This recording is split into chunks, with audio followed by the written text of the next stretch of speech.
ലാബാനല്ല അനുഗ്രഹിക്കപ്പെടേണ്ടത്, യാക്കോബ അനുഗ്രഹിക്കപ്പെടേണ്ടത്. Hallelujah, സ്തോത്രം. പക്ഷേ hallelujah, കുറേ കാലം അവനെ മുതലെടുത്തെങ്കിൽ ഒരു കാലം കഴിഞ്ഞപ്പോൾ ലാബാൻ്റെ മക്കൾ വന്നിട്ട് ലാബാനോട് പറഞ്ഞു, അപ്പ ഇനി അവനെ നിർത്തരുത്. ഇവിടെ ദൈവാത്മാവ് ഒരു വെളിപ്പാട് പറയുന്നു. സാത്താൻ്റെ അവസാന ഹല്ലേലൂയ സ്തോത്രം ലോക്കുകളും പൊട്ടിപ്പോകുന്ന ഒരു കാലഘട്ടം ദൈവം നിങ്ങളുടെ മുന്നിടുകയാണ്. ഹല്ലേലൂയ സ്തോത്രം.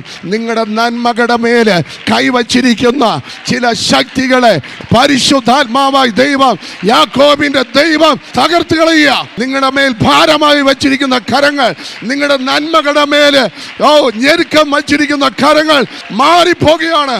പരിശുദ്ധാത്മാവ് പറയുന്ന രാജ്യങ്ങളിൽ നിന്നുള്ള നന്മകളെ ഹല്ലേലൂയ മറച്ചു പിടിച്ചത് ആരാധിക്കുമ്പോൾ, സ്തോത്രം പറയുമ്പോൾ ആ മേഖലകളുടെ മേൽ വിടുതലുണ്ടാകുക. പരിശുദ്ധാത്മാവ് പറയുന്നു, ഞാൻ ഒരനുഗ്രഹത്തിന് വേണ്ടി നിങ്ങളെ വേർതിരിക്കുകയാണ്.